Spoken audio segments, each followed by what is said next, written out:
The trial began June 3, 1981, in the Circuit Court, Milwaukee County, state of Wisconsin, with Rod as the sole defendant.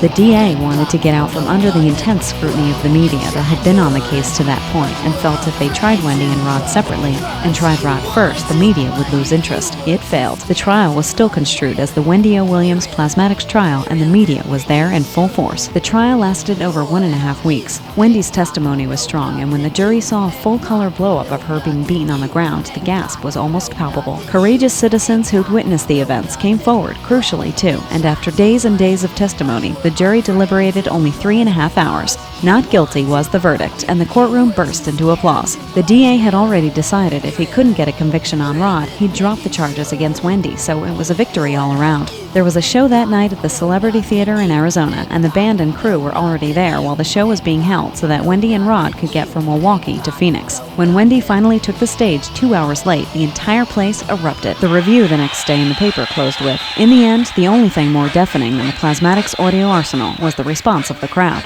From Arizona, the 1984 World Tour with the slogan "Down on Your Knees and Pledge Allegiance" rolled on to city after city, including the Longshoremen's Hall in San Francisco, Golden Hall in San Diego, and back into the LA market with the booking of not 1 but 3 consecutive nights at Perkins Palace Theater in Pasadena, where the plan was to blow up a car every night. Perkins Palace in Pasadena. And that was an amazing run. We had K-Rock Radio, big supporters of the band, doing all these special events. KROQ, a very hip radio station at the time, sponsored the show. It was one of the few stations in the country playing Plasmatic songs, with Sex Junkie, among others, getting regular airplay. The station did numerous provocative interviews with Wendy the week prior to the show, and co-sponsored a contest where the winner got to have Wendy come to his house and sledgehammer his TV. They actually went to some guy's house and smashed up his TV right in his front yard. It was so cool. It's just the greatest, you know? Big hammer smashed. And people like gave their TV to get smashed up. I go, okay, you gotta love it. The TV smashing was covered on the nightly news on multiple channels. The 3 nights sold out almost as soon as they went on sale, and the promoter, Jim Perkins, was asking to add a 4th night. Wendy gave him his answer during an interview over K-Rock.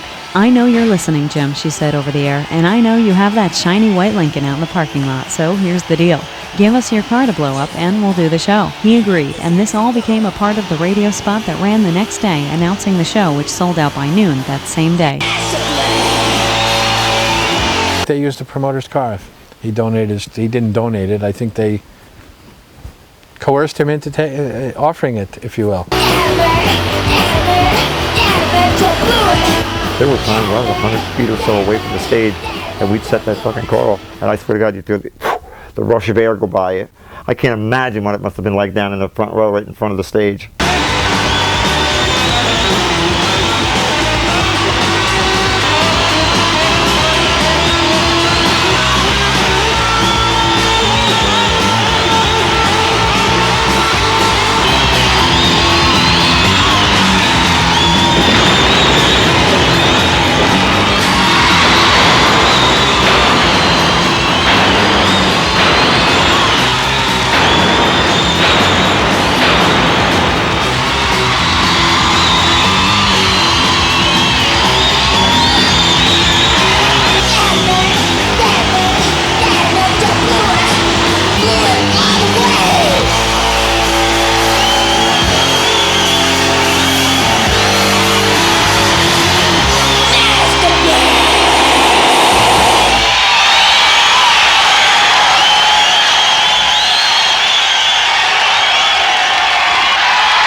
The tour continued across country, hitting Seattle for 2 nights at the Showbox, where it would plant seeds for the later grunge movement, and where fans saw a depiction of one of the local Grand Poobah critics featured on a banner made from a hotel sheet and stretched across the stage during A Pig is a Pig. Earlier in the day, Wendy had felt obliged to pour a glass of ice water over the critic's head in the hotel restaurant after he made what she felt was an insulting and demeaning sexist remark to her during an interview. From Seattle, the tour continued back east, playing places like the Aragon Ballroom in Chicago and the Masonic Temple in Detroit, home of the auto industry where Wendy blew up another car. During the last part of the tour, Rod had been contacted by music wunderkind Dan Hartman, Hartman came to the public's attention as the teenage bass player for the Edgar Winter Group and writer on such classics as Frankenstein and others.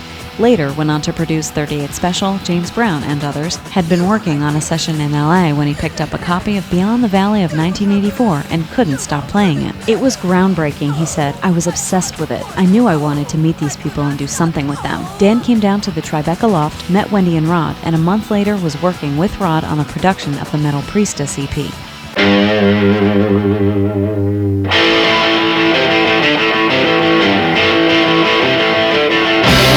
We loved Dan, said Wendy. He was one of our all-time favorite people. The band needed more product, but another album was premature, partly because Capitol Records was now making overtures for the next one. Bruce at Stiff was ready to release the EP, and that summer Metal Priestess was recorded at Dan's private studio off his old schoolhouse turned home and studio in Connecticut, and released early that fall. It included such faves as the Doom song, Behold, the power of the night shine, that we may see the light curse, the filthy hypocrites, Black Leather Monster, leather monsters that make me itchy, leather monsters that make me mean, leather monsters that pushing my buttons, leather monsters that obsessed with machine. as well as 12 Noon.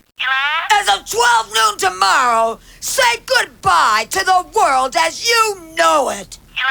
Say goodbye to neutron bombs and chemical food, cowboy politics and man on the moon, murder and rape and chemical waste, pollution and death, home of the brave, racism, television, corporate thought, polyurethane breakfast for Michael lunch, insipid ideas and conformity rules, collapsing cities, archaic schools. What Dan Hartman brought to the band was he developed a sense of timing and tightness, which we hadn't had really up to that point. Then it was back on the road in September where Wendy and the band closed the season of New York's Dr. Pepper Festival and then continued touring through January, the controversy and attempts at repression only escalating. The campaign of the reactionaries was so great, the victory in Cleveland and Milwaukee seemed to have not slowed them down at all. As an example, the Strand Theater show scheduled for September 19th took a mammoth effort by the local government officials to shut down, including special meetings and council hearings against a forceful, energetic, and articulate promoter in the person of Jack Hoffman, 60s activist Abby Hoffman's brother. In the end, the local authorities called a special meeting of the town council and licensing board and pulled the theater's license for the day of the show and the 2 days on either side, forcing Hoffman to cancel the show. The theater owner was so upset by the turn of events, he told the local paper he was going to sell the theater. I was heartbroken because I was 15 years old at the time. The mayor had gotten wind of who the Plasmatics were and what they do and what they're all about and shut the show down. In Sunbury, PA, just down the road from nuclear scandal-ridden 3 Mile Island, where there was also a concerted attempt to shut down the show, which failed. Right-wing fundamentalists showed up with signs reading, "God save our morals." And the chief of police announced to the local media that fire, police, dogs, and equipment will be standing by to deter any ugly situation and protect the innocent. Throughout the performance, the main Sunbury paper reported in the front-page news story the next day, Miss Williams continually denounced the hypocrites who claimed they didn't like obscenity but wouldn't clean up the dirty air or chemicals in the environment, making people sick so other people can make money. She said this is what she called obscene. She denounced the sicky sadists, the paper continued, who hide behind the guise of respectability, and pronounced the show a success, saying to the local paper that if we can bring out the hypocrites and the fascists, then I guess we're doing something right. I think for someone like her and for the people who are behind the band as well, clearly American culture, American society was very shallow, very vapid. There was lots of things about it that weren't particularly good. And I think they highlighted those particular aspects of it. And that instantly makes you quite a dangerous thing. In the category of shows that didn't quite get across the finish line, the show at the Olympic Arena was a standout. It seemed appropriate to attempt to blow up a school bus on stage at the Olympic Arena, and the promoter of the show claimed he could get all the clearances. It took a full day just to get the bus into the arena and get it up on stage, and that's where it was with all systems go for the show when Rod got a call the day of the show from the fire chief of Los Angeles. The phone call started with, "I understand you're planning to blow up a school bus on stage at the Olympic." It was all downhill from there. The school bus effect argument didn't work. He'd already read blow up in the paper that morning, and that's what he was fixated on. It's somewhat amazing that the huge bus got on stage at all, but that's where it stayed, the school bus demolition being postponed before it could re-emerge in the Damned video for the Coup d'etat album later.